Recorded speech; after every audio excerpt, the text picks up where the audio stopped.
Para conceber uma geopolítica para a Amazônia, fica impossível abrir mão do direito natural do ser humano e do conceito de propriedade privada. Esse é o Visão Libertária, sua fonte de informações descentralizadas e distribuídas.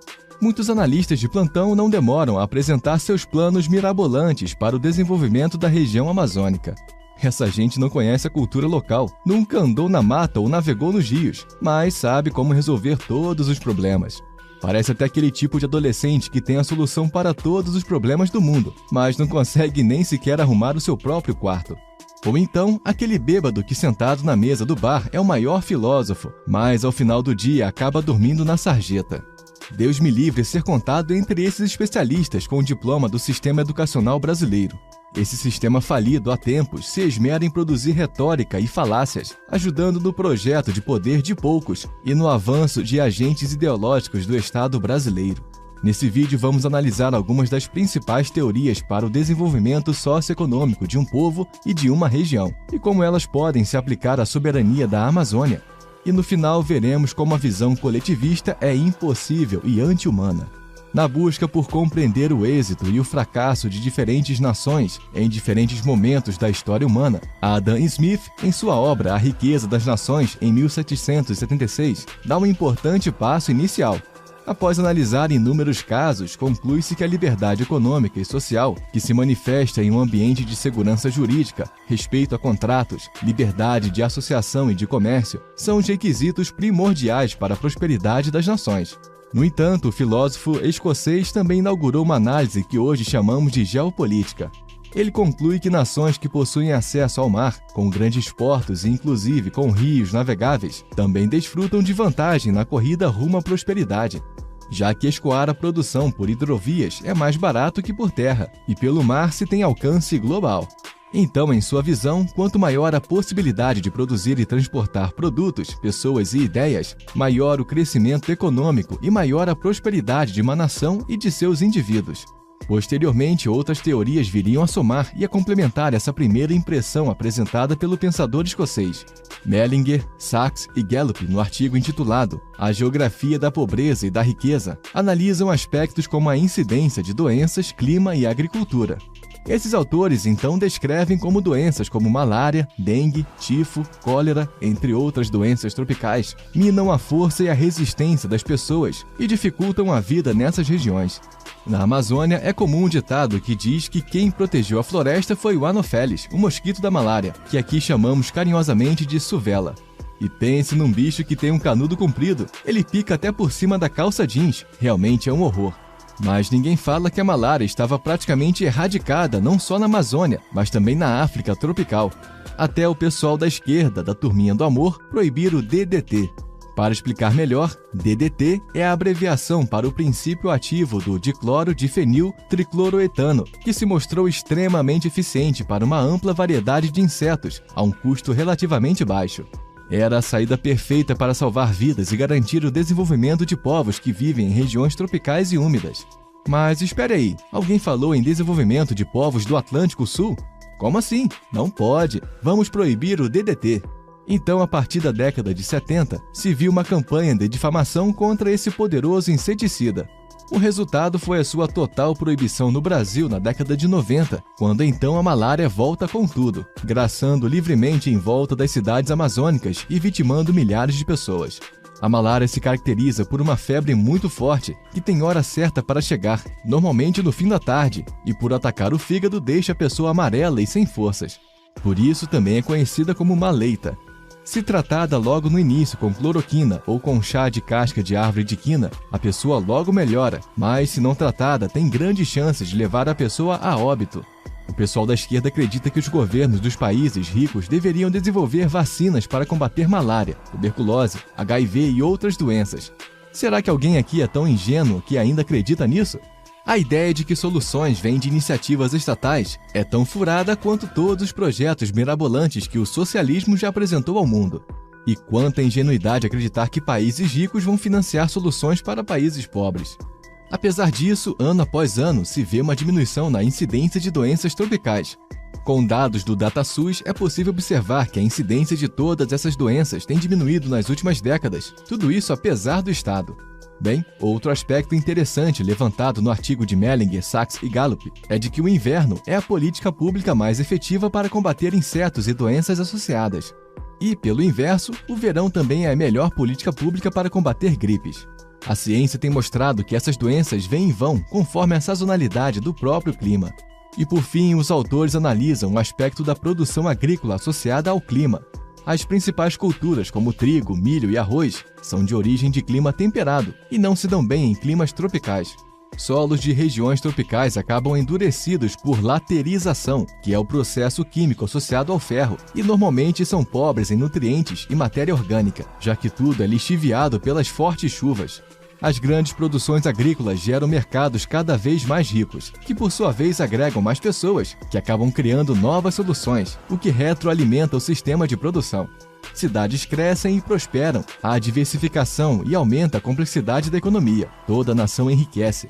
Além disso, a produtividade de uma pessoa em clima temperado é maior do que no clima tropical. Imagine você trabalhar pesado num calor de 35 graus Celsius e umidade de 95%. A transpiração é tanta que a pessoa fica rapidamente desidratada e o sol, que não descansa por ali, garante que você vai fritar de insolação. Tomemos o caso da Malásia, que desistiu de tentar produzir alimentos para aproveitar sua posição estratégica no Estreito de Malaca e passar a produzir equipamentos eletrônicos e outros industrializados. Em um ambiente escaldante como esse, a força humana fica realmente prejudicada, mas se a agricultura é mecanizada, isso já não faz tanta diferença.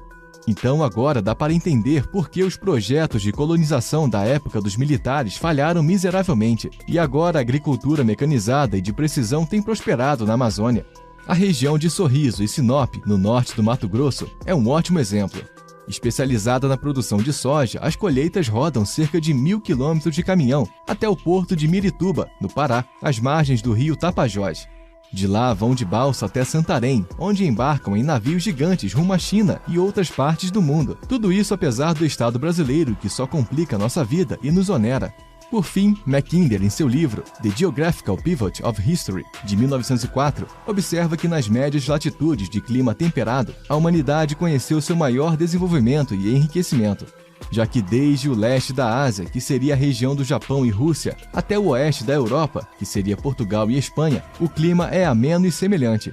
Esse clima estimula e facilita o desenvolvimento de roupas, arquitetura, agricultura e navegação por diferentes povos, que ocupam uma extensa área continental, coberta por pastagens com quase 11.000 quilômetros de extensão. O que não acontece no hemisfério sul, já que em cada faixa de latitude há porções menores de terra, desconexas entre si. A maior porção de terra longitudinal na América do Sul, com clima semelhante, é justamente a Amazônia, com cerca de 3.000 quilômetros de leste a oeste, próximo à linha do Equador. No entanto, plantas e frutas endêmicas têm sido aproveitadas, criando produtos industrializados de alto valor agregado. De peixes ao famoso açaí, a cada ano aumenta a gama de produtos endêmicos da bacia amazônica a serem comercializados em vários lugares do mundo. Novamente, tudo isso apesar do Estado. Mas bem, todos nós sabemos que é proibido produzir qualquer coisa no Brasil. Na Amazônia, então, esquece. Impostos, taxas, regulações insanas, insegurança jurídica e ONGs de índios de iPhone matam qualquer iniciativa de desenvolvimento. Se produzir no Brasil é um ato heróico, produzir na Amazônia é um ato de fé. Mesmo assim, a produção agrícola tem aumentado, assim como sua diversificação. De maneira geral, pode-se concluir que a geografia é apenas parte do problema. O uso de equipamentos mecanizados, o desenvolvimento de tecnologias e o acesso à energia confiável têm permitido o desenvolvimento da produção agrícola, dos serviços e da indústria na região amazônica.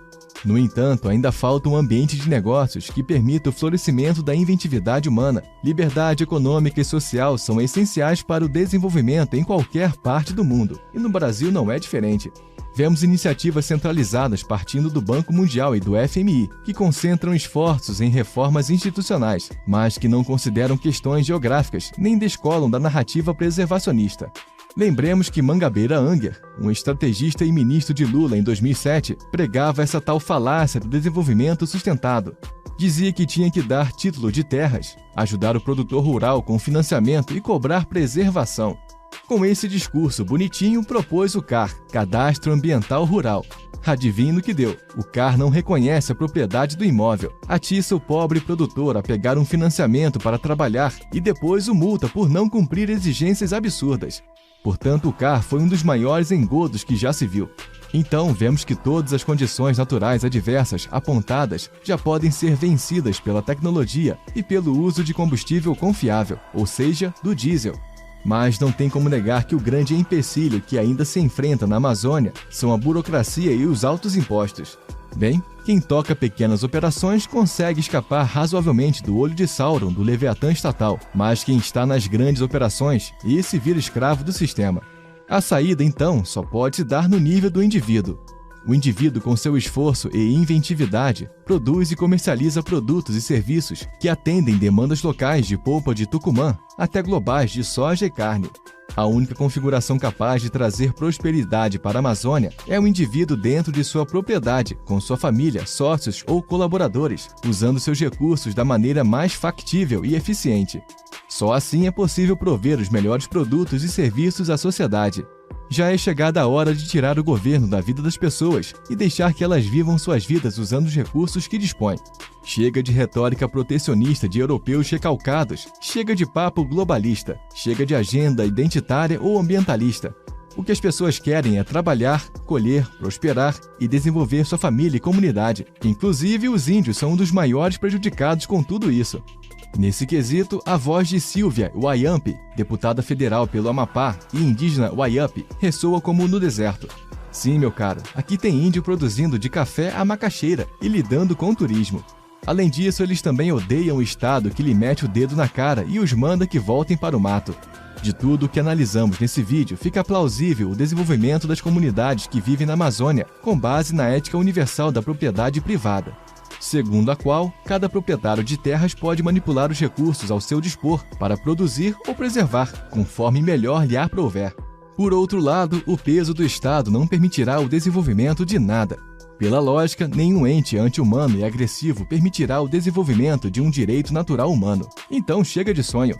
Esqueça o Estado e seus políticos, esqueça subsídios e promessas vãs. Só o seu trabalho e o seu esforço podem te fornecer alguma independência, alguma soberania. A saída não é coletivista, a solução é no nível do indivíduo. Agora é a hora que vem aquele estatista tipo Aldo Rebelo dizendo: "Ah, e se a Venezuela invadir a Amazônia? Ah, e se os chineses quiserem comprar toda a terra da Amazônia?"